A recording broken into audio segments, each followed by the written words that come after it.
बिस्मिल्लाहिर्रहमानिर्रहीम। अल्लाहुम्मा सल्ली अला मुहम्मदिन कमा तुहिब्बु व तर्दा लहू।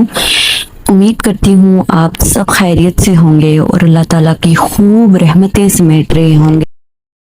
कहते हैं मोहम्मद से मोहब्बत की अदा कुछ और होती है। मोहम्मद से मोहब्बत की अदा कुछ और होती है। ये ऐसा इश्क है जिसकी अता कुछ और होती है।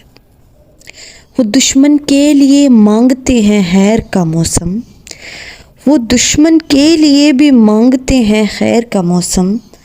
मोहम्मद के ग़ुलामों की दुआ कुछ और होती है। अगर देखें तो संगे वहशत का हर शहर होता है, अगर देखें तो संगे वहशत का हर शहर होता है, मगर शहर मोहम्मद की फ़ज़ा कुछ और होती है। दिलों में पूरा उतरती है सुनाई भी नहीं देती, दिलों में पूरा उतरती है सुनाई भी नहीं देती। बुलाती है जो रोज़े पर सदा कुछ और होती है। और जगह मिल जाए जिनको आपके दरबार में फ़ख्री, जगह मिल जाए जिनको आपके दरबार में फ़ख्री, फिर उनके इश्क की भी इंतहा कुछ और होती है। सुभान अल्लाह। दुरूद पाक वो रहमतों का सफ़र है कि जो कोई शख्स इसमें कदम रखता है तो उसके दिल को जो है शीशे की तरह साफ़ करके फिर उसमें जो है इस दुरूद पाक के नूर का फैज़ डाला जाता है। बज़ाहिर तो बहुत से लोग ऐसे होते हैं जो दुरूद पाक के मुशाहिदात और दुरूद पाक की अज़मत को सुनने के बाद ख़ुद में ये अज़म करते हैं कि हमने दुरूद पाक को अपनी ज़िंदगी में शामिल करना है और पढ़ना है। और लेकिन बेशक दुरूद पाक एक ऐसा वजीफ़ा है कि कोई कितना भी कह ले और अगर उसका दिल साफ़ नहीं और अल्लाह ताला जो है उसको इस अमल की तौफ़ीक ना दे तो दुरूद पाक नहीं पढ़ सकता वो। लेकिन दुरूद पाक का सफ़र जो है वो लोग जो शुरू करते हैं, ये सफ़र बिल्कुल भी आसान नहीं होता। इस सफ़र में इस्तिकामत जो है ज़रूरी होती है। इस सफ़र का जो है बरकतें हासिल करने के लिए, इसके फैज़ हासिल करने के लिए अल्लाह ताला की बड़ी अनायतें हैं उन लोगों पर जो लोग इस सफ़र को जारी सारी रखते हैं। और सबसे पहला कदम जो है अपने नफ्स पर होता है अल्लाह ताला की तरफ जाने के लिए। अल्लाह के प्यारे हबीब सल्लल्लाहु अलैहि वसल्लम की तरफ कदम बढ़ाने का जो सबसे पहला रास्ता है वो दुरूद पाक है। और दुरूद पाक जब हम पढ़ते हैं, नबी पाक की मोहब्बत हमारे दिल में जब घर करती है, उसके बाद जो है हम अल्लाह के भी हो जाते हैं। अल्लाह ताला से मोहब्बत हो जाती है और बेइंतहा मोहब्बत हो जाती है। और यही मोहब्बत जो है ना, यही हमारी कामयाबी का रास्ता है। और फिर उसके बाद दिल का हौज़ जो है वो पाक साफ़ हो जाता है और इंसान जो है अल्लाह और उसके रसूल सल्लल्लाहु अलैहि वसल्लम के अहकामात के मुताबिक जो है अपनी ज़िंदगी गुजारना चाहता है। अपनी आँखों का इस्तेमाल, अपनी ज़बान का इस्तेमाल, अपने कानों का इस्तेमाल, हर वो चीज़ इंसान करना चाहता है जिस पे अल्लाह ताला राज़ी होता है। तो वो जो नेकी है वो इबादत नूर बनकर जो है ना उनके रस्तों से होती हुई हमारे दिल के रास्ते को रोशन करती है और वो जो हौज़ का रास्ता है वो नूरानी बनता जाता है। जब दिल साफ़ हो जाता है तो इंसान की तमाम इबादत जो हैं उसका ताल्लुक़ दिल से है। और हमारा नफ्स जो है जब काबू पे आ जाता है, हम अपने नफ्स की जो है ना गर्दन पे पाँव रख कर चलते हैं तो हमारी तबीयत जो है हमारी मर्ज़ी के मुताबिक नहीं, शरीयत के मुताबिक चलना चाहती है। और जब हम शैतान के बहकावे में नहीं आते और उसके ख़िलाफ़ चलना शुरू कर देते हैं तो फिर हमारी जो है रूहानी मंजिलें ना बड़ी बखूबी तय होना शुरू हो जाती है। और मुबारकबाद है उस शख्स के लिए, मुस्तहिक है हर वो शख्स जो दुरूद पाक से जुड़ा है, जिसे रब ताला ने दुरूदुस्सलाम की निस्बत अनायत फरमाई है। दुरूद शरीफ के किसी भी शोबे से वो जुड़ा है वो खुशकिस्मत है। और उससे खुशकिस्मत इंसान वो है जो दुरूद पाक जो है पढ़ता है और दुरूद पाक को फैलाता है। दुरूद पाक की दावत जो है मखलूक़ खुदा को देता है। और दुरूद पाक की दावत वही लोग दे सकते हैं जिनके अंदर दुरूद पाक का नूर उतरा। और दुरूद पाक से फैज़याब लोग ही चाहेंगे कि दुरूद पाक जो है मखलूक़ खुदा भी पढ़े।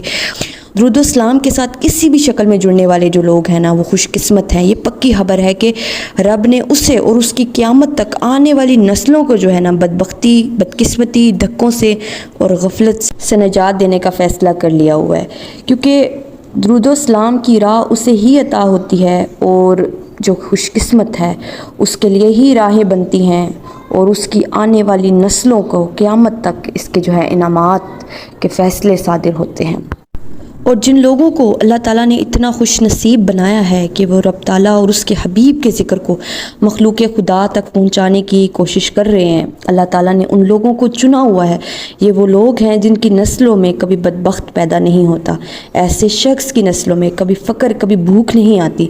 درود شریف کی نشر و اشاعت میں اپنا مال، اپنی جان، اپنے وقت لگانے والے جو ہیں نا، ان کی نسلوں میں خیریں چلتی ہیں۔ لیکن اس سفر کا جو ہے راہی بننے کے لیے سب سے پہلے آپ کو خود کو درود پاک کا عادی بنانا پڑے گا، درود پاک سے محبت کرنی پڑے گی، درود پاک سے لگاؤ پیدا کرنا پڑے گا، تبھی آپ درود پاک کا فیض لوگوں تک پہنچا سکیں گے۔ اس کی نا مثال ایک میٹھے کنویں کی مانند ہے، جس طرح میٹھے کنویں کے جو ہے پانی ہے لوگوں کو جو ہے راحت پہنچاتا ہے، ان کی پیاس پہنچاتا ہے، فیض پہنچاتا ہے، مخلوق خدا کی جو ہے نا راحت کا سامان بنتا ہے، راحت پہنچانے کا باعث بنتا ہے وہ میٹھا کنواں۔ اسی طرح درود شریف کے فیض کو تقسیم کرنے والا بھی ایک ٹھنڈے اور میٹھے کنویں کی طرح ہے، جس سے پیاسی ارواح جو ہے عاشق ارواح فیضیاب ہوتی ہیں۔ بے شک عشق والے ہی جو ہیں عشق کے نور کو پھیلا جانتے ہیں۔ درود پاک کی جو محبت ہے ایک عطر کی مانند ہے، یہ وہ عطر ہے جو درود پاک پڑھنے والوں میں خوشبو کی صورت میں نمایاں ہوتا ہے۔ یہ ورد جو ہے اس انسان کو اتنا خوشبودار کرتا ہے کہ اس خوشبو کو وہ بانٹنے کا ذریعہ بن جاتا ہے وہ شخص۔ تو گویا جس کو درود پاک کی خوشبو ملتی ہے تو وہی مخلوق خدا میں اس خوشبو کو پھیلا سکے گا۔ ایسے اگر آپ درود پاک کی جو ہے خوشبو سے اپنے وجود کو معطر نہیں کر سکے تو پھر آپ اس خوشبو کو، اس نور کو پھیلانے سے قاصر رہیں گے۔ بہت سود مند ثابت ہوتے ہیں درود پاک سے جڑے ایسے لوگ، اور کچھ مخلصین جو ہیں بادل کی طرح ہوتے ہیں جو بنجر زمینوں پر برس کر ان کی خوشحالی میں جو ہے نا ان کو بدلنے کا ذوق رکھتے ہیں۔ اسی طرح کچھ لوگ ایسے ہوتے ہیں دنیا کے دھکوں میں ہوتے ہیں اور ایسی ان کی زندگی ہوتی ہے نا، لیکن درود پاک سے جڑے لوگ جو اس فیض سے جو ہیں پوری طرح لبریز ہیں، جب وہ دوسرے لوگوں کو اس راہ پر لاتے ہیں تو ان کی زندگی بھی سنورتی ہے۔ اور درود پاک کی ترغیب دینے سے جب کوئی شخص درود پاک کی راہ پر آتا ہے نا، آپ کے مشاہدے سن کر، کوئی اچھی بات سن کر، تو وہ ایک فرد جو ہے درود شریف پر اگر لگ جاتا ہے، درود شریف پڑھنا شروع کر دیتا ہے، تو اس سے مراد ایک فرد نہیں شمار ہوگا، بلکہ اس فرد کے پیچھے پورا خاندان ہوگا۔ آپ کی ترغیب جو ہے نا اس افراد کے خاندان کے اندر درود شریف کا سلسلہ اور شوق پیدا کر دے گی۔ قیامت تک آنے والی نسلیں جو ہے نا درود شریف پڑھیں گی، ان کی اس کا اجر و ثواب آپ کی نسلوں کو بھی ملے گا۔ کتنا بڑا انعام ہے یہ! آپ سوچیں، آپ جو ہے کہ اس انعام کو سوچیں کہ جو آپ کو اگر مل جائے، آپ کی نسلوں کو مل جائے، کتنی خوش بختی ہے ان لوگوں کے لیے کہ انسان کی نسل در نسل سنور جائے۔ اگر آپ درود پاک پڑھتے ہیں اور اگر آپ درود پاک نہیں بھی پڑھتے تو درود پاک پڑھنا شروع کر دیں۔ ایک بہت خوبصورت عبادت ہے، نور سے لبالب یہ عبادت ہے جو جھولیوں کو جو ہے نا رحمتوں سے بھر دیتی ہے۔ تو یہ عبادت جو ہے بہت آسان، بہت خوبصورت، اور زندگی کو یہ بہت خوبصورت بنا دیتی ہے۔ تو اس درود پاک کی خوبصورت عبادت کو اپنی زندگی میں شامل کریں، درود شریف کی خوشبو کو جو ہے عام کرنے کی کوشش کریں۔ اور رب کا ایک نظام ہے، جب جو چیز ہم مخلوق خدا میں بانٹتے ہیں، رب ہمیں مزید اس نعمت سے نوازتا ہے۔ رب کو سخاوت بہت پسند ہے، ہم سخی بنیں گے تو ہمیں جھولیاں بھر بھر کے رب عطا کرے گا۔